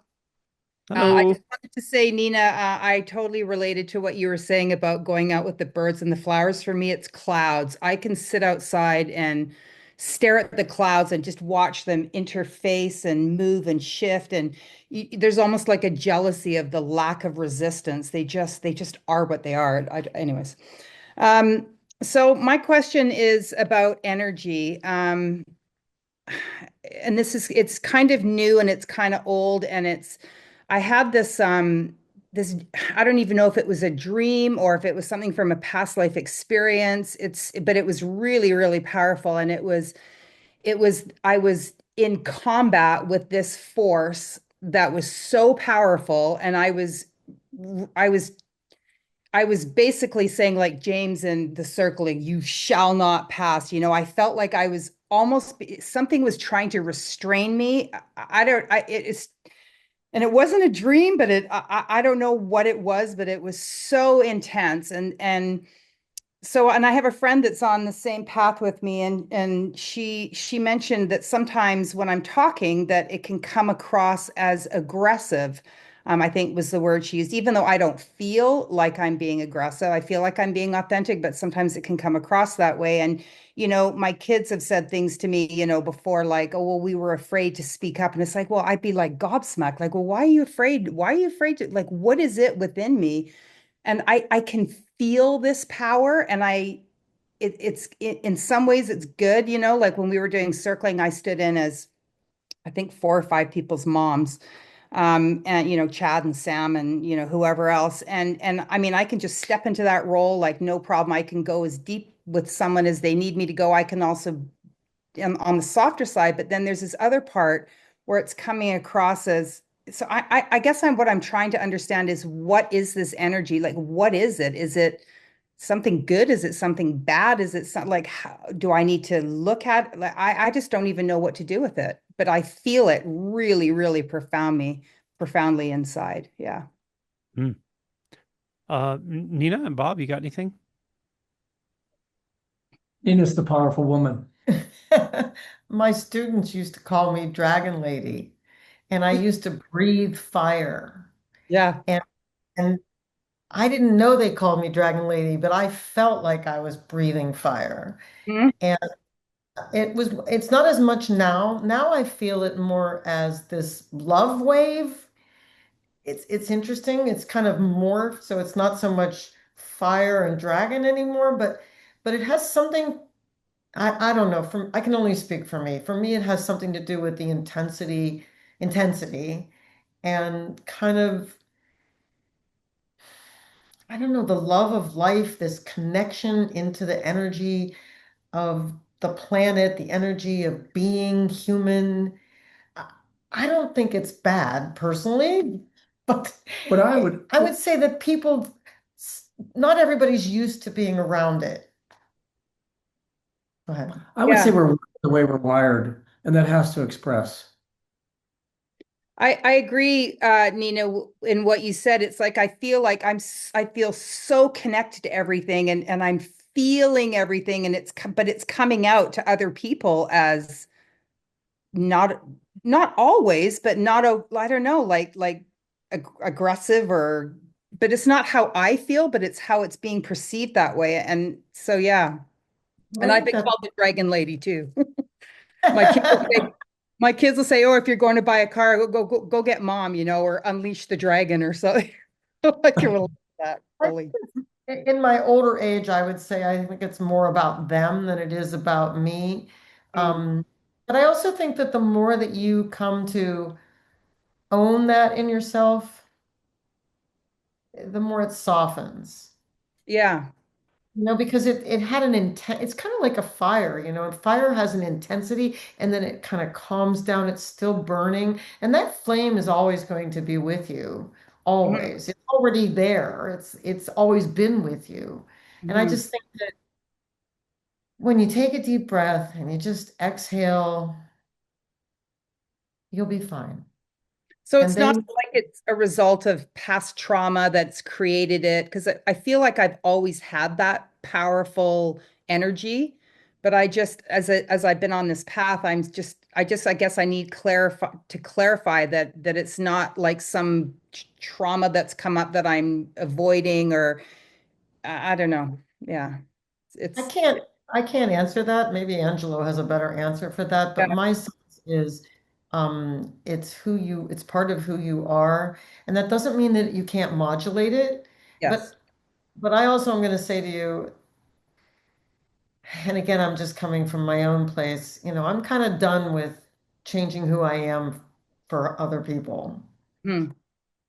And I kind of sense for me that the more I was afraid of that, the more intense it was, and that as I've come to more terms with it, just accepting who I am and how I am, that it has changed, Hmm. and it will change. I wouldn't worry about it, but Hmm. it's happening. I resonate with that because it feels authentic. It's just that when others have said that they feel fear around that, then that makes me uncomfortable because that's never been my intention. Yeah. Right. Yeah. Just breathe. I would really like maybe become more conscious when it's happening, to take Mm. a deep breath and just kind of pause for a Yeah. second. And sometimes just in that pause, that's all it takes for the intensity to not blast other people. Not everybody's wired to stand up with that blast or be around it, I guess. But I do think that if you just take a deep breath, ground yourself into your feet, into the ground, several deep breaths, it'll change. Mm. Okay. Thank you very much. I hear what Angelo has to say. Mm. Well, I think what Nina said was good, and I also can be intense and so forth, and like I get it and I understand. Um, you can another thing to do that could be helpful is just asking people specifically, like if somebody says like, "Oh, I was afraid to ask you that," or afraid to say it, or you felt intense, or you felt just asking them like, "I'm really open and curious. What do you see? Like, is it words I use? Is it the way hold my body? What do you see? Is it the way I speak, or just to like learn, like you can learn their relating style and learn what their triggers are. You can also learn about maybe certain things you might be doing, and it may be in relation to certain people because we can change a little bit depending on who we're around. So like be curious, just come at it with a curiosity of like, I can learn something, why not? I can learn about, and I will tell you for sure, because I work with so many different types of people and different wounding and so forth. There's huge variety in people's con I don't know how you say it, like their sensitivity and how they interpret things. There's such a difference in there's such a variety. And someone in comments here said something that's true. They people can interpret, certainly can interpret confidence as aggression or intensity as aggression when it's not. Mm. Um, and there's gray areas in all of it, right? So I, learn, be curious, learn about what this is all about in yourself and others, and what do they mean? Why would they say that? And and you can even ask, okay, well, how could I say something to you, or how could I have said that differently such that you would actually feel totally comfortable to share with me? For Mhm. instance, like what would you have to see? I don't know. Maybe they would just say, well, I don't, maybe if you were sitting down instead of standing up because you're taller than me, or maybe if you were made a little more distance, or give me more time to say something, or who knows what they're going to say. Right. But you could actually ask them to clarify the feedback, because if you're not clear on it, just ask. Okay. Yeah. All right. Wonderful. Thank you. Thank you. Take care. Let's see here. We'll go to Jennifer. Hello. Hi, Hey, Nina. Jennifer. So good to Hi, see you guys on here. Yeah. Nice to see you. Nice to see you. I didn't intend to speak because, yeah, I just want to speak of my experience during this double barrel because I do not like to feel what I label negative emotions. You know that we talk about anger a lot. But the feeling of annoyance just came to me like not long after the double barrel started.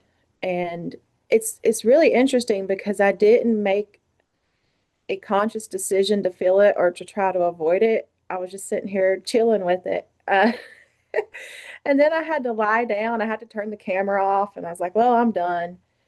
Um, but then it just passed. And then the next feeling came. And it's it feels like such a like profound moment because like that feeling, like it was just like this like hard, unmovable feeling in my chest. It doesn't mean anything about me. Like I realize it doesn't mean I'm a bad person. It doesn't mean I'm a good person. And like this feeling now of just like love and openness, it doesn't mean anything either. So yeah, I feel like that's a big like I know my mind's like, ooh, look at that big insight. But I also feel like wow, maybe when anger comes up, like now I can do it. But then again, at the same time, I didn't do it because it just was natural. Like I Hmm. didn't say, hey, I don't want to do this or I want to do that. Hmm. So wow, So thank you. it's what you didn't do. It was beautiful. Yeah. You were Yeah. willing to feel, annoyance is a version of anger, but like I like those little wheels of emotion where they show all the different shades of emotion, and you can like go, oh, that word, yeah, that's what I'm feeling. And what you said is perfect. It's like it came, you didn't fight it, you were curious about it, you felt it, and then you even kind of processed it to fully, like you laid down, and then it was just gone, and you got it back up. And then that allowed you to feel this like freedom of experience, and seeing like even now I feel good, I feel love and all that, and I don't have to attach that either. That's key, right? That it's like whatever moves through is fine. That's freedom. Thank you. It's beautiful. It's so light. It's so, keep the back door open, front door open. Whatever needs to move through, let it move through. Yeah. You guys got anything? Not me. How about you? No, you said it well. All right. Great to see you, Thank Jennifer. you too. Much love to you all. Love you. Bye. Love you back. Good to see you, Jennifer. All right. We're going to the top. We're going to go to Linda. Hi. Hey. Um, this is my first time here, and I've read your book and watching your videos for years, so lovely to be talking to you over the Welcome. camera. Yeah. I related to what a lot of people said, for sure.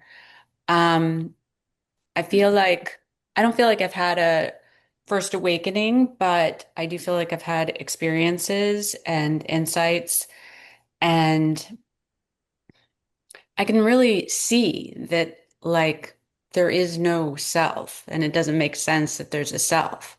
And I can see that obviously stuff is just happening because, and then the mind is just a reflection of that. And it can't even be controlling it because it has to happen and it can only respond to that. Like I can see that. And so, and then I can sit and feel into there is like a nothingness that contains everything else. And then I can see that everything is made up of the same stuff. And I keep sort of pushing on all those different knowings that I can tap into, but then I feel like it's still like all the tie, there's definitely tethers that I'm not seeing that are still holding things in place for sure. Because I don't feel like there's a major shift that's occurred where those things are, like you said, like, when I play music or when I dance, like you have to get out of the mind completely and just be in that. And I know there's a way you can live from that space and feel more non-duality. I still feel I can sort of feel into yes, there is no border, and I can see that there's no border. But then again, like I'm still in my mind most of the time. Yeah. But but you have an idea that you're someone who's not had an awakening. Well, I mean, I can sense what my being is. And I guess I would like to think I've had one, but I also don't want to assume. Sure. Makes sense. But what if I told you like right now it doesn't actually matter? Yeah. Because what do you wake up to? I think you already know the answer to this. What do you wake up to? It's just this and you are everything. Yeah. You well you wake up to what's right here right now. Yes. Whether or Yes. not it's you or you are it's Yeah. this. And You're gonna wake up to there's presence. no identity in person that's Yeah. doing it all. I guess I'm waiting. I guess what I'm looking for is sort of the relief that comes from that knowing that can Mm, let go. There's still bits of me, I think, that are, trying to yeah. control it, even though I know and keep inquiring into like seeing how ridiculous it is. Hmm. It's You want still, relief. I do. Can you And just feel what it fun. feels Like I feel what it know feels like to this could be want more release? fun. You want it to be more fun. Yes, this I could be love more it. fun. There you go. I love it. I love it. That's so honest. You want relief and you want things to be more fun. So human. Hmm. What do Yeah. you guys think? I think you're already there. My life is more fun than most people I know, it's obvious, honestly. But I still think I can achieve higher heights. I think you're looking for a ruler that doesn't exist to measure yourself against. Yeah. Yeah. I mean, That's there's the nothing to sticky part. measure against here. I'm sorry? Of everything you said, that was the sticky part. Like that Yeah. you're trying to measure something still, like awakening or not awakening. Yeah. And you're looking for something outside of you to validate that. And the ruler, the judge, when I say ruler, I mean like, a 12 inches ruler. The Yeah. thing that you're trying to measure yourself against doesn't exist outside of you. And it doesn't really exist inside of you because it's all in your mind anyway. And yeah. It really Yes. doesn't Yes. matter in the end. I mean, it really doesn't matter in the end. Yeah. I hear you. But there's still a part of me that isn't experiencing, yeah, I guess what I still feels like it's caught up in the ego a bit and not feeling the freedom and the relief and the expansiveness and the joy Hmm. that I feel that comes from completely shifting. Let me ask you this question and then just tell me from your own experience. Could there be any more, could this moment right now be any more or less fun than it is? No. No. Could it be any more or less relieving than it is? This moment.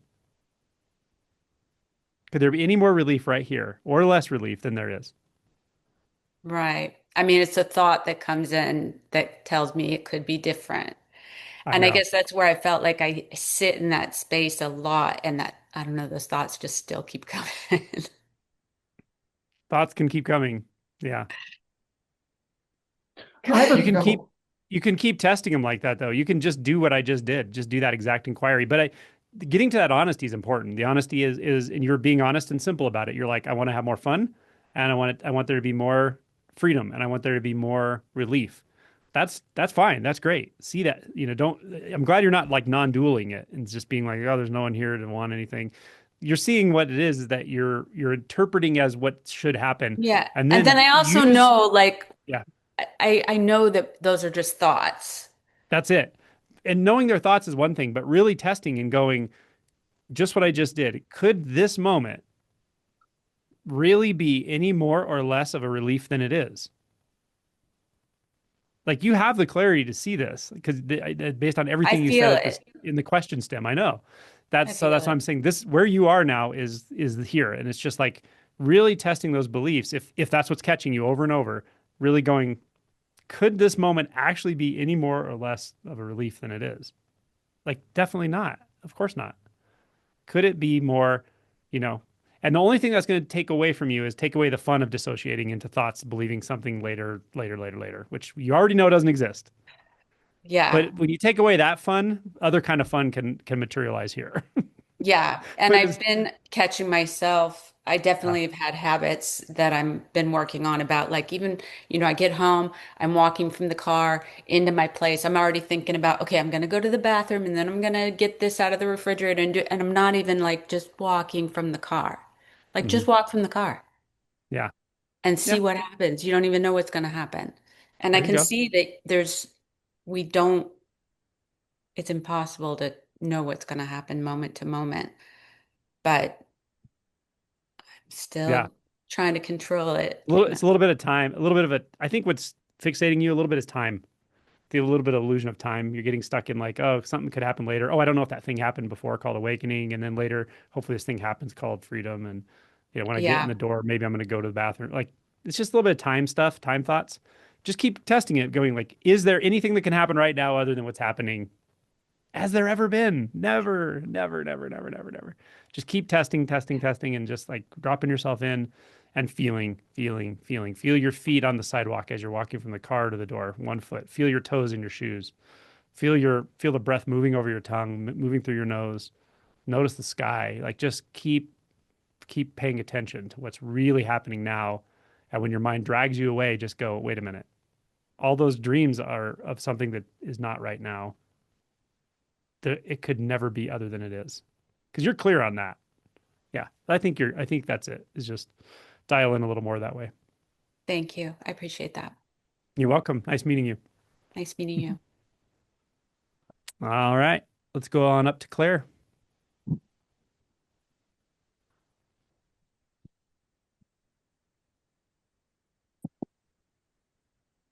Oh yeah. Hello. Hi. Sorry, it's really late now, and Oh, it's all good. I'm glad you've left me to last because I'm just nice and relaxed now. Nice. You look Um, for like the whole room looks nice and it's like kind of chill and yeah, nice lighting. um, so I did the circling with you in London. Mm. Thank you for that. Mm-hmm. And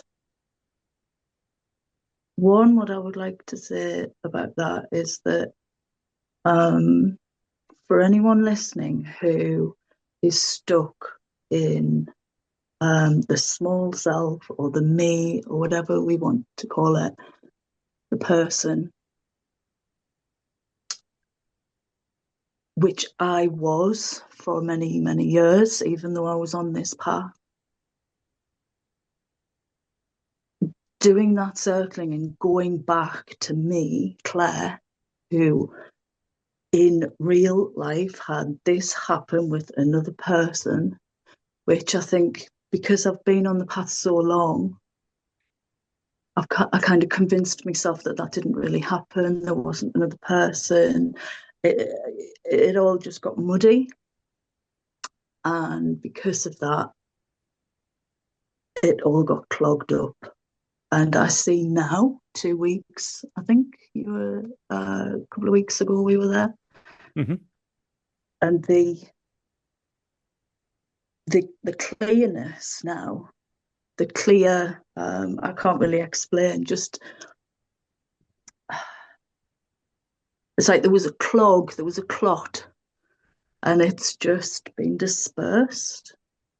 And so I'm just so grateful that you, particularly, because you're such a great non-dual teacher, you went straight to that person and that thing that we all get stuck with, whatever it is.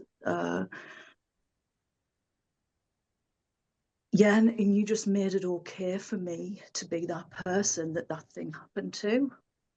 And because you made it fully 100% okay, I could feel it. Mm. And and I'm not going to go into how things have changed, but my God, how have they changed? Like, wow. But now the reason why I wanted to come and say hello and to ask you a question is because although I've done this for so many years, I want to have a blank slate. I want to not think about what I thought I experienced. If I have had an awakening, if I haven't, is it this, is it that? I don't want to do that anymore. I just want to start with completely fresh eyes. And I did what you emailed me, someone to speak one-to-one with. So I've emailed her. So that's brilliant. I'm going to maybe speak to her in a couple of weeks. But I think what I'd like, I went to your basic awakening, all your basics and fundamental ones. And then I thought, Claire, you're just sitting listening to videos again and again and again. So I thought, bugger it, I'm going to get as much courage as I can and put my hand up on one of these things. And really, Angelo, what I want to know is, I just have to see that I'm not the kind of person that is someone who gets up and goes, right, I'm going to meditate from 7 a.m. till 7:30. I'm going to do this every day. I start these things, but then they just go. Mm-hmm. I'm just not like that. What would you give me some advice? Say when I open my eyes and that split second before you kind of awake, I want to do something then. And I do all the things like walk the dog and look at the trees. And now I've really started to feel in the body, which I think that circling, that's one of the main things, feeling in the body. But I'd love to have some advice about not specific practice that I have to do daily or whatever, just sit down and do it. Just something just spontaneous that I can always keep in mind when I remember. Yeah. Yeah, sure. What I would say something like very much inviting and accommodating in this approach. And it's just what sense is calling me right now? You can do that anytime as you're walking, as you're moving. What sense is calling me the most right now? What sense, and I mean the felt sense, the visual sense, or sound? Which one is the most poignant right now? And just let your attention just go fully into it. And then let it move if it wants to move. Like maybe the sound is just very compelling, the soundscape and the birds, and all of a sudden you just feel the whole attention moving down into the body in that total felt sense, just really letting it just move wherever it naturally wants to move. And then if you find yourself in thought at any point or lost in thought, you can just reintroduce and just say, where does my attention where is my attention naturally called, or which sense is calling me the most right now? Like which one is the most poignant? Almost as if you're just like opening your attention and saying, bring me there. Like whatever's needed, I want to be there. I want to be alert in the most profound way in this moment possible. And there's those three sense gates are going to be the most common ones. You know, I would say something like that. It's a more receptive approach until you can do it without thinking about it. And you can do it any time. You don't have to sit down and do that. And it will become more and more poignant as you let your attention really steep into those senses. That's really simple to do, isn't it? Because I've realized that I'm so simple. I'm not a really simple person. This I used is to be really simple. complicated, and Yeah. I used to be the total opposite. And now Yeah. I'm really like simple. Right. So just do that, and yeah, just do that then. Yeah. Non-duality reality is so simple. It's so simple. Yeah. It gets more and more simple. The challenge I have is to try to say it without making it sound more complicated than it is. I like that. I like that though approach. It's a receptive approach for you. It's great. It's perfect for your energy. Right. Bob, thank you so much. Sure. You want to say hi, Bob and Nina, or maybe have something to offer? The only thing I might say is, I don't know what your schedule is like in the morning, but if you have time, like if you don't have to be up and out and go immediately, I've found that right after I wake up and I spend 15 minutes, 20 minutes, half an hour, I don't really watch time, just hanging out, and sometimes my eyes are open, sometimes they're closed, and just kind of noticing, I don't know, pretty much what Angelo said, but kind of how I'm being, what's happening. Sometimes I play with, what I'm seeing, and I play with different, how my eye, because when you're lying on your side, one eye sees one way and the other eye sees the other way. Just kind of being present in the moment of waking up. And what I found is that over time, things come up that they just naturally come up. And it's really just giving yourself a buffer of time rather than saying, oh, I have to jump out of bed and go do this, and you just hang out and something will arise, something simple. What do you mean, Nina? Something will come up? You'll just start playing with your senses, really what Angelo was saying. But when I say something will come up, you'll be curious about something. You'll see something that you're curious about, you'll hear something. It just kind of with no agenda. Just I'm going to hang out here in bed for 20 minutes. Yeah, your cat on the bed doesn't plan what it's going to do next. You could, we could operate that way ourselves. Just kind of go with the flow. Yeah, just wait until something arises. Maybe it's action, maybe it's not. Doesn't matter. Hang out like sorry, Angela. No, that's it. I was just saying receptivity. That's it. Yeah. Yeah. And then just notice, because obviously you go into thought, don't you, at some point? And is it just a case of noticing that there's a thought and going back to what you just said? Just, is it sight more? Is it feeling more? Is that it? Just as simple as that? Yeah. Yeah.